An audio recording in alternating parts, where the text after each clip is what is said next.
कहीं ना कहीं जो खनन माफिया उनको संरक्षण देने का काम सरकार कर रही है। सरकार कभी भी नहीं करेगी ऐसा काम। हमें पर्वत श्रेणियां बचानी है, हम बचाने का काम करेंगे।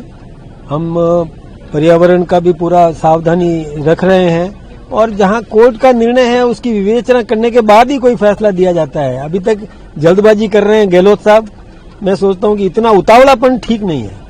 उनको कहो उतावलापन नहीं करे, उसकी विवेचना करे, समझे, करे, उसके बाद सकारात्मक भूमिका निभाए। ठीक है। एक बार पंचायत निकाय चुनाव को लेकर हाईकोर्ट ने जो ऑर्डर था उसको सुप्रीम कोर्ट ने बरकरार रखा। उनका 15 अप्रैल तक कराने ही होंगे। पार्टी किस तरह से देखती है? पार्टी कितना वन स्टेट वन इलेक्शन के तहत आप मोड पे काम करना चाह रहे हैं? देखिए, कोर्ट का आदेश की पालना हम करेंगे और हमारी पूरी तैयारी है। तैयारी के साथ हम निर्णय करेंगे। थैंक यू साहब, धन्यवाद।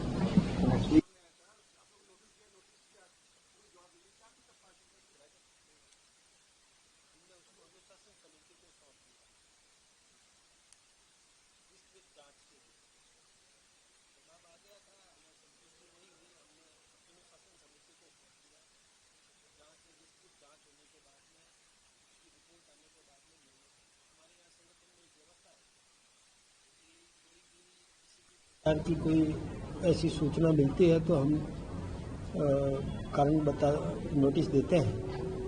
नोटिस का जवाब आने के बाद विवेचना अनुशासन समिति करती है।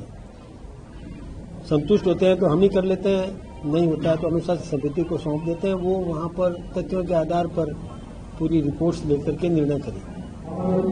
एक वैसे अरावली का एक बड़ा मुद्दा लगातार चल रहा है। पूर्व मुख्यमंत्री अशोक गहलोत जी लगातार विरोध करेगी।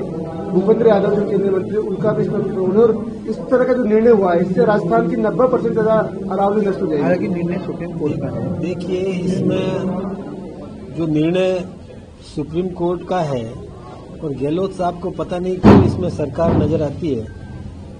हम अरावली से छेड़खानी नहीं करना चाहते, लेकिन जहां सुप्रीम कोर्ट का निर्णय है तो उसका निर्णय की हम पूरी समीक्षा करेंगे। समीक्षा करने के बाद ही कुछ आगे की एक्टिविटी होगी। वो आरोप लगा रहे हैं कि कुछ चंद लोगों को लाभ देने के लिए सरकार के कुछ जो मंत्री हैं वो पहली जगह। मैं सोचता हूं कि गहलोत जी जैसे वरिष्ठ नेता को इस प्रकार के आरोप नहीं लगाने चाहिए। विषय की गंभीरता को समझना चाहिए और समझ के और सुप्रीम कोर्ट के फैसले पर वो इस प्रकार तत्काल निर्णय ले लेते हैं। मैं सोचता हूं कि बहुत जल्दबाजी कर रहे हैं।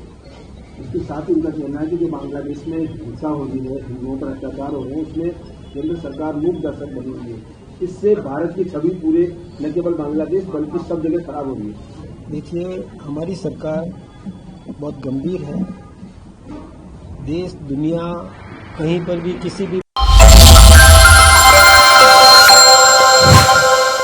For more such videos, subscribe to the NewsX YouTube channel, hit the bell icon.